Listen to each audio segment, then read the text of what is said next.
I'm a college professor. I told you guys that, and I know I repeat it sometimes, but I have to because people think I'm just some guy who's just running his mouth. And so here's the deal. Going to school is not the same as actually getting an education. There are lots of people in this country who go to school who don't actually know how to do anything.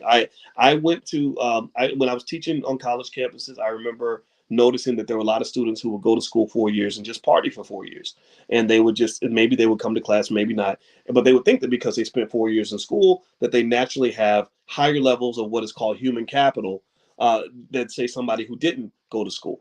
But if a person doesn't go to school and they study, then they're going to learn more than you did by going to school and not studying. Right. So that's that first layer. Going to school is not the same as getting an education. But then getting an education is not the same as actually having knowledge. Right. Knowledge kind of comes from experience and wisdom and things like that. And so because I'm educated, that doesn't mean I'm experienced. That doesn't mean I have true knowledge.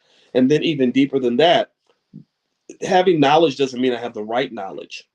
So in a way, it's like I'm trying to think here. So if you think of going to school to be like I don't know, having a gun, right? Having a gun is not the same as shooting the gun, right?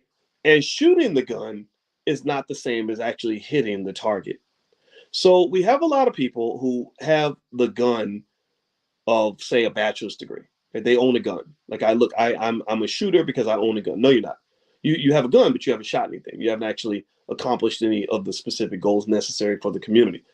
And then they might get some education. So they might go to school and actually learn something, really learn, pick up some knowledge, right? So then they'll say, hey, I got a gun and I shot it. So that means I'm a great shooter. Well, no, that doesn't mean, and that means you shot the gun. For all we know, you could have hit your own mother in the face, right? And that's the thing. There are a lot of educated black people who shoot the gun all day long. They're spraying in bullets of so-called knowledge everywhere that they go, and they think that they're a good shooter because they got a gun and they're shooting it. No, you're not. But the question is, which target are you hitting? Are you hitting the right target? And so that goes to that next level. Do you have an appropriate kind of knowledge that is actually going to allow you to achieve something productive for your community? So if I'm a person who went to school and I learned how to be a great father, to some black children. I learned how to be a great husband to a black woman. I learned how to create jobs for other black people. I learned how to have delayed gratification so I could build wealth to build my legacy. Then I am better off than a college student who went to school and learned a bunch of European history so I can go marry a white woman and trick all my money away and do silly things that don't benefit anybody but myself. Or only learned how to say go and work for, a company, right? Not to say that that's bad, but the problem is that if all your geniuses are being reduced to employees when they should have been the next Elon Musk, they should have created a company that hired 100,000 people. Well, then you're missing out. You're losing a lot of wealth that way because a lot of your smartest, best, and brightest are being sucked into situations that are not necessarily going to benefit anybody but themselves. Okay, so we have, as Edward refers to it, a severe brain drain. The black community struggles from a big brain drain, and a lot of it even goes back to our HBCUs. And you see it institutionally because, again, HBCUs aren't really owned and run by black people. They kind of are, but he who has the gold makes the rules. So when Jeff Bezos' wife is going around to HBCUs making these big donations, that money doesn't come without a price. That money doesn't come without an agenda. And so I'd love to sit down with President Wayne Fredericks at Howard University and ask him, why are you afraid to have people like Claud Anderson come to speak on your campus? Well, probably because Claud Anderson actually has solutions that work for black people. And also he's not afraid to confront white folks on their racism. So maybe that's what makes him dangerous. But there's nothing dangerous about this man. He's 80 something years old. All he's done is tried to help black people. And all he's done is been a scholar. But why is it that you're treating him like he's a criminal thug and a gangster? In fact, criminals, thugs, and gangsters have an easier time getting on the Howard University campus for a concert than radical, strong, intelligent black scholars have of getting on campus for a lecture.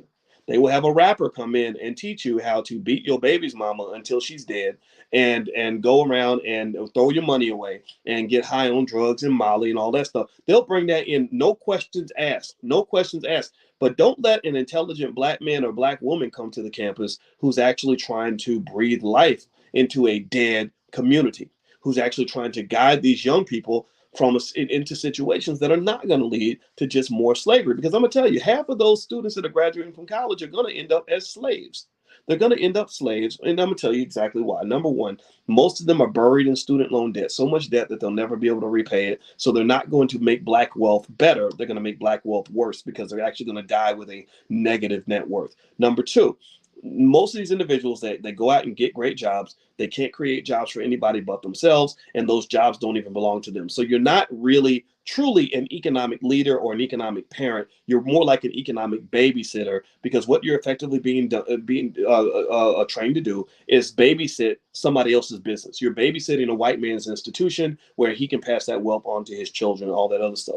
Where does that come from? Well, because nobody ever took the time to teach you how to create a job. Nobody even gave you the culture or the value system to help you understand how important that is. And so when Dr. Anderson on page 91 in Powernomics says that education, let's read this again. He says, under the right circumstances, education can empower an individual or a group by conveying knowledge. So knowledge is the first word he says, not all. Then he says skills, right? Going to school ain't the same as having a skill. I did that skit to make that point. A lot of people think that having a bachelor's degree is the same as having a skill. No, I know people who never went to college who have 10 times more skill than the people I know who have that piece of paper. When I hire people, I hire them because of their skill. I don't hire them because of their credentials. I just don't. I don't care if your university gave you a piece of paper. That's nice. I think that's great. But that doesn't tell me anything about what you can actually do to help us accomplish a goal. Okay.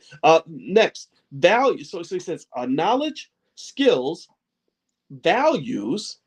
Right? Your values are really important, because if you don't have the right values, and then values and culture kind of go together. If you don't have the right values and the right culture, then your knowledge and skill will go to waste. A lot of rappers are very skilled people, but because their values are so jacked up, they don't add any value to anybody's life. Seriously, if your values are wrong, then you're going to go in the wrong direction. You're going to take a brand new Porsche that goes 150 miles an hour and you're going to drive it in the wrong direction and drive it right into a wall. Because you're going to take all the power that you have, all the power God gave you, and use it to destroy your own people. You are on a fire-breathing dragon, and you're using that dragon to burn down your entire community.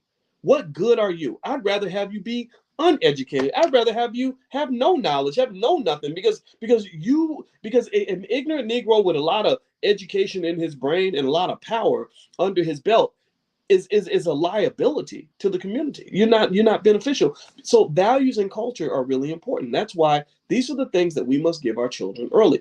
Things like values, culture, and even love matter so much more. That's like the foundation that must exist before you start talking about education and degrees and all this other stuff.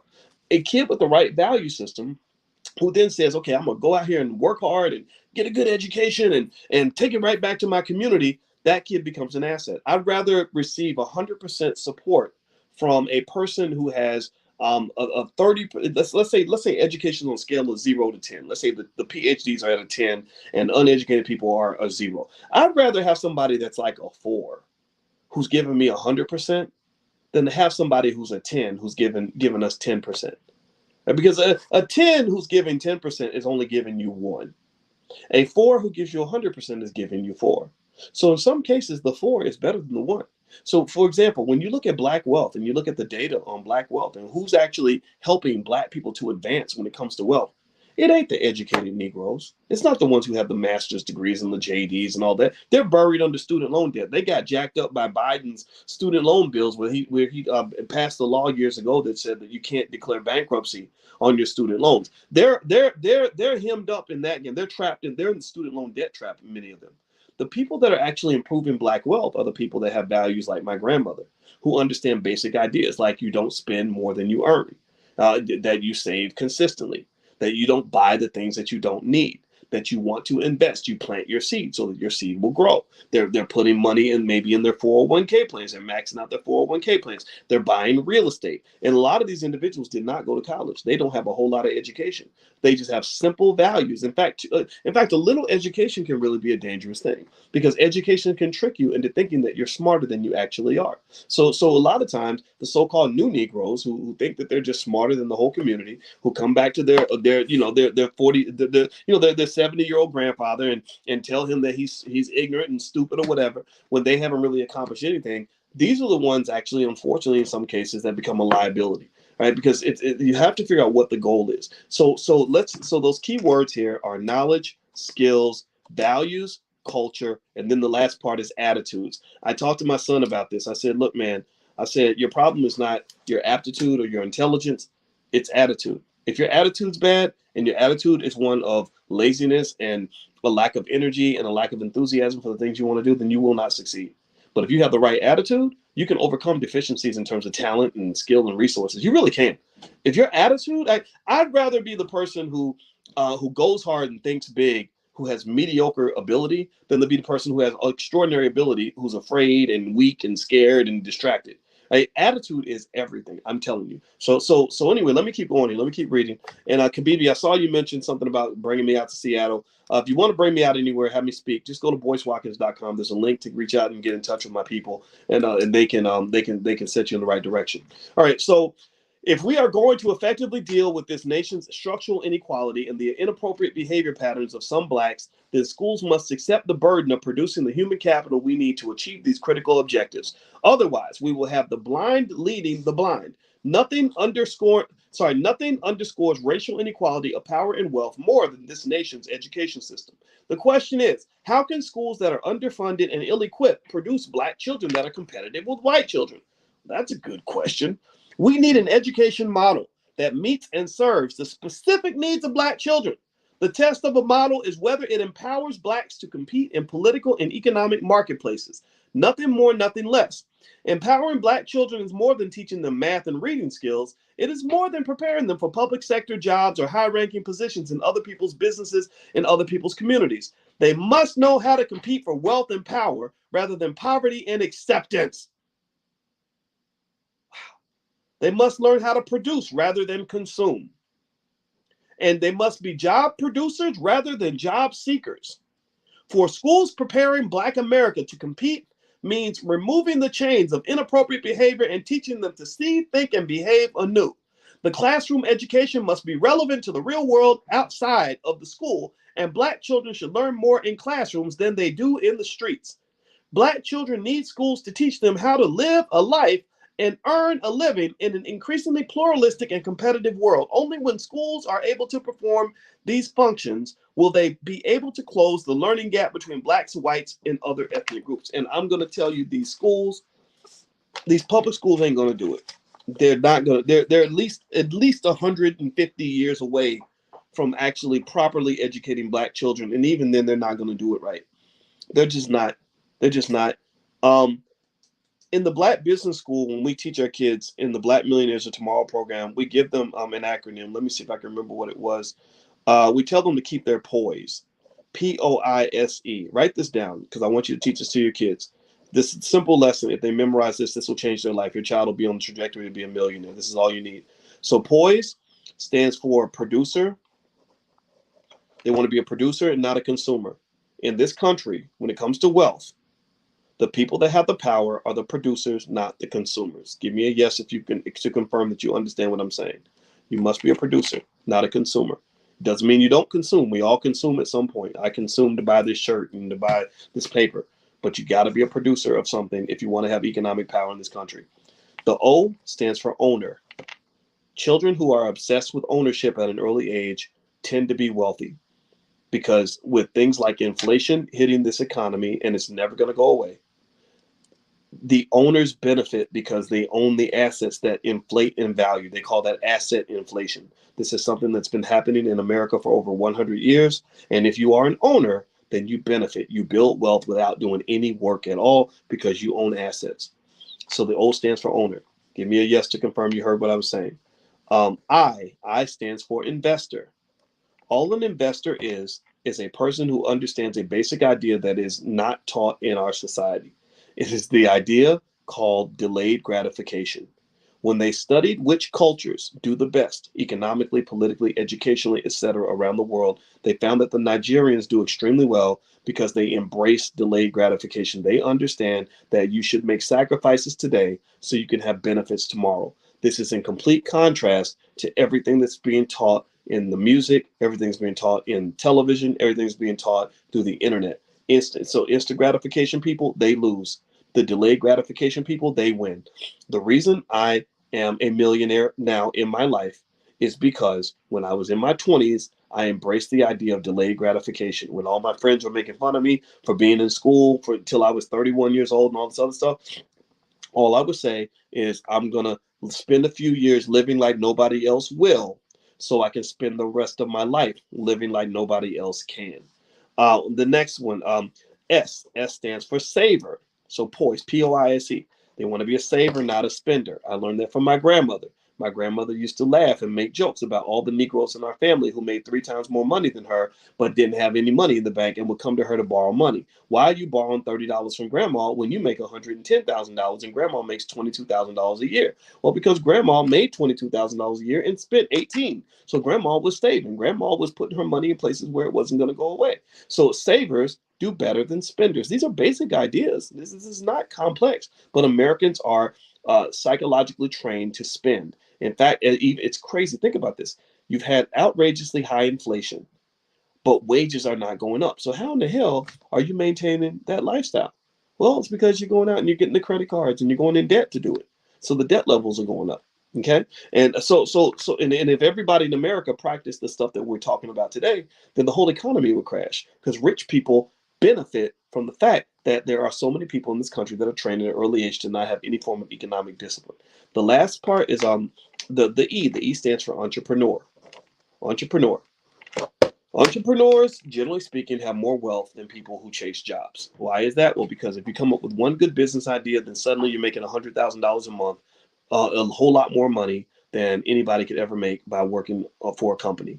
There is no job out there that I know of other than playing in the NBA that's going to pay you that kind of money. I know dozens and dozens and dozens of entrepreneurs. Some of them came through the Black Business School who are making so much money working independently as entrepreneurs that they wouldn't even consider any job that was offered to them, no matter how good it was. Okay, so tell your kids to keep their poise. Producer, owner, investor, saver, entrepreneur.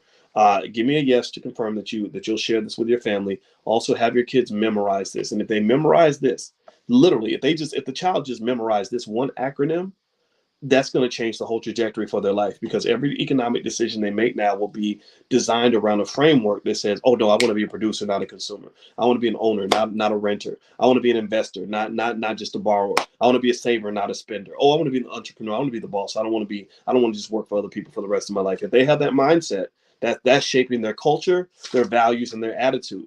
And then at that point, once your culture, your values, and your attitude are shaped, then that's going to shape the type of education, type of knowledge you chase. For example, if my culture, values, and attitude tells me that I'm supposed to just spend my life chasing drugs and chasing girls, then I'm going to become really, really educated on where the drugs are at. I'm going to become really, really smart about how to go get a girl, right, or how to get a girl pregnant, right? That's going to be my expertise, right? But if I am, if my culture, values, and attitude tells me that being a producer, owner, investor, saver, entrepreneur matters, then I'm going to be really good at that. I'm going to know a lot about how to produce products. I'm going to seek out knowledge on how to be an owner and not a renter. I'm going to go find out, well, how do I invest? What can I invest in? Where can I delay my gratification? I don't want it all now because I want the big prize at the end. I'm going to learn how to save. I'm going to learn how to start a business, right? So your culture's values and attitude shapes what type of education you want. Pay attention now. Think about this.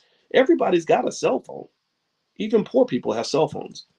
And your cell phone is literally the greatest educational institution in the history of all mankind. There is no university ever created in the history of this earth that has more knowledge than you have in your cell phone right now.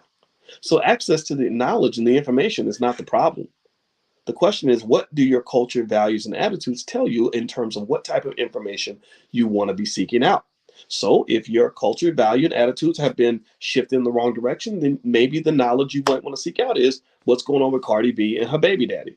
right? That's interesting to you. So Cardi B gets on Instagram and decides to cuss out her baby daddy, and there's 10,000 people watching because everybody wants to get knowledge about Cardi B and her baby daddy. But then there are people who say, no, no, no, no, I want knowledge on these other things that are going to actually make my life better. So those are the people that will go and listen to a live stream from somebody who's teaching you how to make your business better, how to produce a product, how to go make an investment. Right? So culture, values, and attitudes are really important. And one thing I figured out through the years of doing what I do is that I realized I used to think that the problem was making sure everybody had access to knowledge. And then when the internet came along, I said, no, it's not access to the knowledge.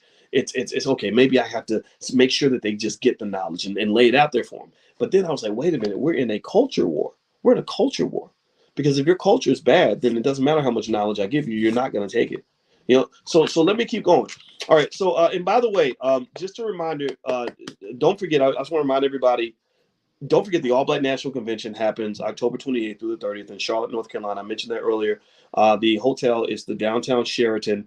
If you want to be a vendor, you can go to abncvendors.com, abncvendors.com, or if you go to boycewatkins.com, all that information is on my website. And also, if you want to get a discount on your hotel, do not pay the full hotel price. I think the price they're quoting people is like almost $300 a night, something like that, 280, something like that. Our rate, I think, is about 139. Okay, so we got a good rate for you guys. And I hope you'll join us at the convention. It's going to be really good. We are going to have the digital, but the digital is kind of a scaled down version of the actual experience. And I want you to actually be there, meet people, bring your kids, bring your family. We make it very family oriented. So please, I hope you'll join us October 28th through the 30th. I think you're going to really like what you see. And those of you who've already been there, tell people in the chat how great it is so that they'll know, so that they can hear it from somebody. I don't think I met a single person who didn't have an amazing time at the last convention. So it's a lot of fun. You learn a lot. You network like crazy, and it's really good. Let's see. Somebody said, "How do we get your discount?" Let me see. Actually, since we're in here, does anybody have a discount code for the convention that you can put in the chat? Because I can't. I don't know if I have the code with me right here. Book club. Okay. So Keisha says, yeah, use the word book club, all one word, and you can get a discount. I think it's maybe 20%, 25%, something like that. So just go to allblacknationalconvention.com. Use the code word book club. It's October 28th through the 30th, and I look forward to seeing you all there. And I will also, I'm working to get it. I think we do actually have a gathering for everybody that's in the book club, so you can meet each other in person. So I think that's going to be really cool. All right, so let me read more. I'm on page 91, chapter 4 of Powernomics. You can get a copy of Powernomics.com. He says, Dr. Anderson says here, he says, if we are going to effectively deal with this nation's structural inequality and inappropriate behavior patterns of some blacks, then schools must accept the burden of producing human capital we need to achieve these critical objectives.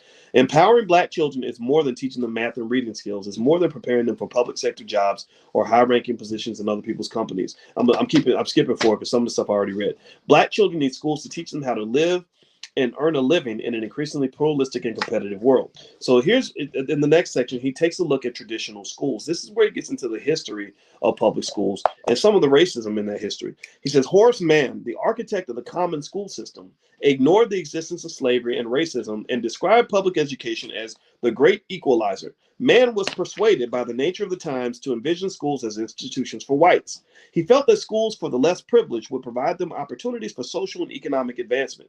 Blacks eventually got access to public schools, but their treatment by the educational enterprise, which ignored their unique experiences and competitive needs, stands as a national disgrace. America's school system traditionally served as a major conduit for racism. It cooperated with social institutions to maintain the structural inequalities that predetermined black children's life chances. Today, schools have not fully committed themselves to providing black children a high quality and relevant education. Instead, social scientists and politicians have devoted half a century to charging blacks with inferior intelligence and poor educational values. Historical facts debunk these charges as well as the claim that schools fail black children.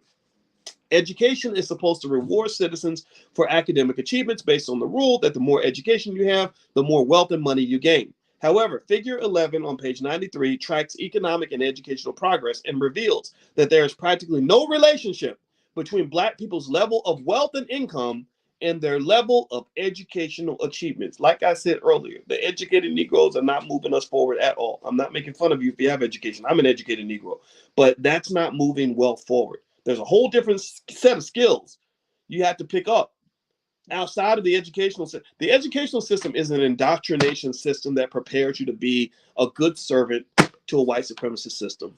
That's what it is. It's not even malicious in that intent, in the sense of them saying, okay, we want to explicitly exploit black people.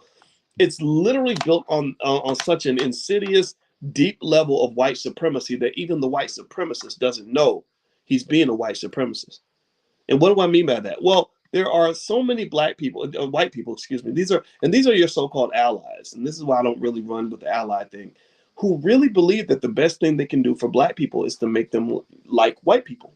Like who can, they say we're going to help you as a black person by getting you this opportunity within a big white organization or give you a chance to attend a big white school, right? And instead of actually empowering you to build your own school. And this is something that happens all around the world. There's that documentary I told you guys about called Poverty Inc., where they talked about how charities would go to places like Haiti and they would literally think that they're helping the Haitians when literally all they're doing is keeping them on poverty. They're keeping them dependent on charity.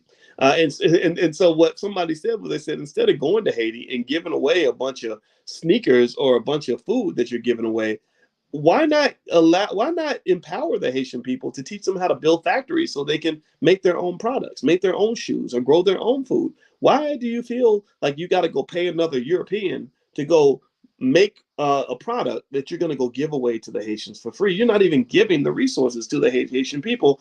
You're giving them to your friends, and then they're just dumping this product on Haitians, and there's no skill that they're learning afterward. When the Chinese are going to Africa, they're building bridges and roads and railways and everything else for African people, and they're not even teaching them how to do it themselves.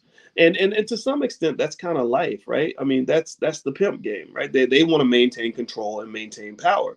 But I think ultimately for all of us, we have to understand the necessity and the urgency of us training ourselves to get past that, to really accept independence as a core value that exceeds the need for acceptance, validation, or money.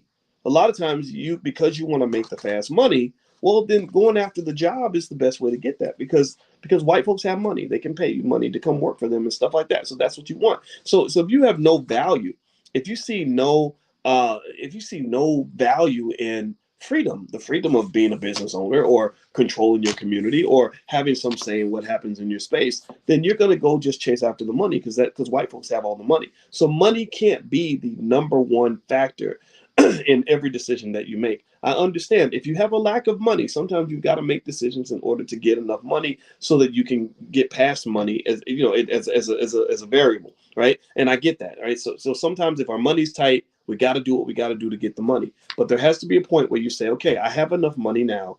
Now I'm going to focus on all the other things that matter. In a way, it's like when I was younger, I remember somebody was asking me, like, Boyce, how do you pick? When you decide to date a woman, what's your criteria? And I said, and they said, do looks matter to you?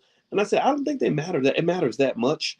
And they were like, oh, well, so you would date a really ugly woman? And I was like, no, I have to be honest, I probably wouldn't. I said, but I think what it is that it's like looks matter to a point, right? If you're not at least attractive to me, then I probably can't get to the rest of all the great things you have to offer because I'm not physically attracted, right? So what I realized was, I said, no, actually, I think that what I need is, I would need the woman to at least be like on a scale of 0 to 10 in the boy scale. I hope I don't sound like a prick when I say this, but you have to be like maybe a seven or higher.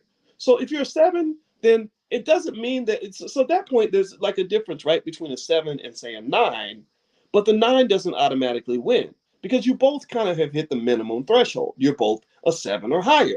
Because at that point, especially if I'm picking something like a wife, I mean, my God, that's got to be a complex decision. You can't just pick the wife who's the prettiest in the room. So, so at that point, I said, if you give me two women, one's a 7, one's a 9, I'm going to look at a bunch of other variables that go outside of looks. At that point, the fact that one is prettier than the other isn't going to be the decision maker at that point. You're both pretty women. Now, what kind of person are you? What kind of mother are you going to be to my kids? What kind of, like, how do you align with the goals and objectives that I have in my life? How do you even fit with my existence? Like, can I, if you're a terrible person and you're a 9, well, that I'm not going to marry you. No way. Right. So I really think that with money, it's kind of the same way. There's a baseline minimum of money that everybody needs in order to function, in order to survive. Hopefully, because you're doing things like the $5 a day investing plan for your kids, your children will meet that minimum threshold. Start now. Go to it's blackmoneyminute.com, blackmoneyminute.com, so you can get the ebook. It's totally free. If you need it, it's a straightforward guide. Okay. But, excuse me. So you get your child past that minimum threshold of the money they need in order to be free. Then at that point, they really have the flexibility to decide how they want to live their life. They can find out what happiness looks like for them. They can go and take some risks out here, maybe start a business. They can go learn the skills they need in order to be an asset to the community. But they have to have the right preparation, and they have to have the right value system. Because if their value system is all jacked up and they're just money hungry, they believe money is the most important thing in the world, then there's no amount of money will there ever be free. If they make $1 million a year, they're going to say, "Oh, I need 1.5 million. I can sell my soul a little bit more to get up to that $2 million mark." And they're never going to hit a point where they can actually say, "You know what? I don't need any more money. I'm not going to do that for money." In my view, what I found was that being financially secure, what it did for me personally was it got me to a point where I'm not afraid to walk away from money. There's no money anybody could really offer me that would make me change some fundamental beliefs or some fundamental perspectives that I have, or the things that I do on a daily basis. There's not. You could offer me a chance. You could offer me the job to be president of Harvard University for $10 million a year, and I'd say no. I don't want to do that because I don't want to miss my afternoon nap, and I really like teaching Black people. That's what matters to me. Right. So ultimately, I would encourage you to think of money in that way. One of the problems that you have in a capitalist society is they teach you that money is the most important factor in all decision making. And at that point, that's your pathway to unhappiness. And that's your pathway to losing as a Black person, because white people will always have more money than you because they print the damn money. So you're never going to be able to really directly compete when it comes to money. So even when you're talking about supporting Black businesses, you can't just support Black businesses when they have the cheapest price. Sometimes they can't have the cheapest price because they don't have the production systems in place. They don't have the scale. They don't have the they don't have the economies of scale necessary to even drop the price that low. Walmart's gonna almost always have a lower price than that Black-owned business. So when you support that Black-owned business, it's gonna sell you a $3 pair of socks instead of the $1 pair of socks you could have got at Walmart. You have to have some reason for supporting that business that goes beyond just like, I'm looking for the best price. The Black business got to have the best price. They can't always compete at that level. So just keep that in mind. Money can't be the only factor in your decision making. If it is, then you're going to lose the game every time. Okay. All right. So anyway, somebody was asking, is the website blackmoneyminute.com? Yeah, it's blackmoneyminute.com. That's what I do. I do my Black Money Minutes on my Instagram. My Instagram is the real Boyce Watkins, and that's where you can get the $5 a day investing plan. And I guarantee you, if you do that for your child will be set up for life, and they'll have freedom that you and I can only dream of. Okay.